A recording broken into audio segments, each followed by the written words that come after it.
Same इधर भी ऐसे ही है। अच्छा, यहाँ पे इसके ना आप तो एक हाइपर लिंक लगा दो, प्लस एक मेरा क्वेश्चन और है कि आपने डायरेक्ट कॉस्ट का यहाँ पे अलग लिखा हुआ है, कॉस्ट ऑफ रेवेन्यू का अलग लिखा हुआ है, दोनों में क्या फर्क है, ये मैं जानना चाह रहा हूँ आपसे।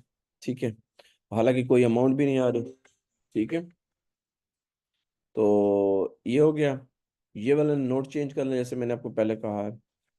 प्रोजेक्टेड कैश फ्लो, इसके अंदर भी नोट चेंज कर लेना, सेम वही चीज़ का प्रॉब्लम आ रहा है नरेशन का।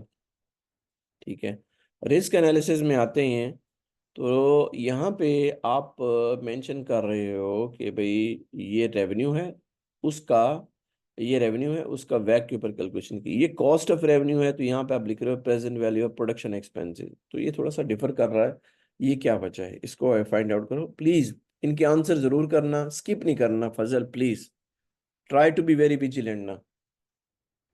Sensitivity analysis, it's okay. Scenario analysis, it's okay. Cost of revenue, ठीक है, सेम ये भी वही चीज आ रही है। ठीक है, तो खैर ये आपने जो है ना क्या किया कि ये एक बराबर कर दिया कि रेवेन्यू को फॉरकास्टेड रेवेन्यू, ये ठीक है, ये अलाइन है। फॉरकास्टेड रेवेन्यू, फॉरकास्टेड रेवेन्यू, और ये वाला भी अगर हो सके तो फॉरकास्टेड रेवेन्यू।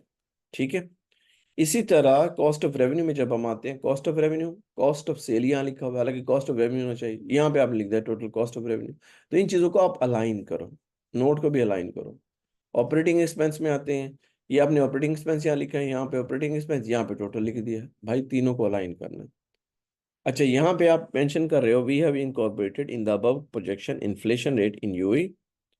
ठीक है, except salaries and wages we charge as 5% annual increment. अब आपका क्या है, इस नरेशन को ठीक करो, इसका नरेशन का सेंस नहीं बनना, बाकी लिखा हुआ ठीक है 2.3 और 5% ये सही है, इसकी नरेशन को भी चेंज कर दें जैसे हमारी डिस्कशन हुई है। उसके बाद रहता है बीटा। अब बीटा, ये वैक की बात होती है, वैक में अब आप ये देखो, ये यहाँ पे इक्विटी रिस्क प्रीमियम आपने 5% लिखा हुआ है, लिक्विडिटी रिस्क प्रीमियम आपने 5% लिखा हुआ है। ठीक है, यहाँ पे खैर ये तो हम कैपम तो कर ही नहीं रहे, हम तो बिल्डअप कर रहे हैं ना, तो इट्स ओके। 2.76 और ये 5% लिख दिया आपने, इट्स ओके। नीचे आते हैं, यहाँ पे आप देखो कि बीटा आप लिख रहे हो 0.66।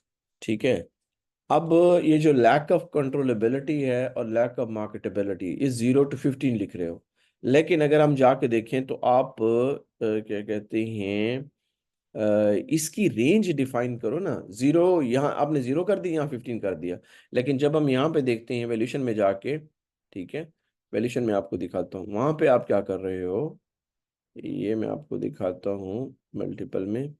वहाँ पे आप वैल्यूशन इसमें कंट्रोलेबिलिटी में कितना कर रहे हो आप, ये देखो आप, यहाँ पे आप 10% कर रहे हो, सही है। ये देखो आप, यहाँ पे आप 10% कर रहे हो, आपने उसकी अजम्पशन में जो है ना क्या कहते हैं लिखा हुआ है 15%, तो ये कंट्रडिक्शन है। इट मीन कि डाटा अलाइन नहीं है, ये देख रहे हो आप ये वाला। इसी तरह ये वाला जो नोट है, मैंने देखा है आपने यहाँ पे लिख दिया है 7 नोट। ठीक है, तो डेफिनेटली इसका लिंक कहीं ना कहीं होगा, कहाँ पे इसका लिंक बन सकता है, इसका लिंक बन सकता है आपका इसके साथ बन सकता है। ठीक है, तो इसका या तो नोट यहाँ पे दे दो या इसके नीचे लिख दो, ताकि पता चले कि आपने अगर 22 से 25% देख रहे हैं, 22, 28, 25, तो ये इससे रिलेट कर रहा है। उसके बाद आप ये देखो कि वर्ल्ड टेनिस बीटा आप कर रहे हो कैलकुलेट कितना, 1.62, और अभी मैंने हाईलाइट किया है कि यहाँ पे बीटा कितना आ रहा है, 0.66 आ रहा है। यहाँ पे आप कर रहे हो उसको 1.62 कर रहे हो। यहाँ पे आप यानी कि आंसर निकाल रहे हो इक्विटी रिस्क प्रीमियम 5.75, पर यहाँ पे आप कर रहे हो क्या कहते हैं इक्विटी रिस्क प्रीमियम बिल्डअप में 5%। सेम इसी तरह आप इसका आंसर 2.76 निकालो, जरा पता है जब गलत है, ये 0.48 आ रहा है, ये 5.75 आ रहा है, ये दोबारा चेक करो यार इनको। उसके बाद आपने कहा कि we try to find the comparable companies which are listed in UAE. Okay, यानी कि आप क्या कह रहे हो कि we are trying to find the comparable companies which needs to be listed in UAE, but unfortunately we couldn't find. इसकी यार थोड़ी सी नरेशन ही चेंज कर लो। उसके बाद ये 6 क्या है,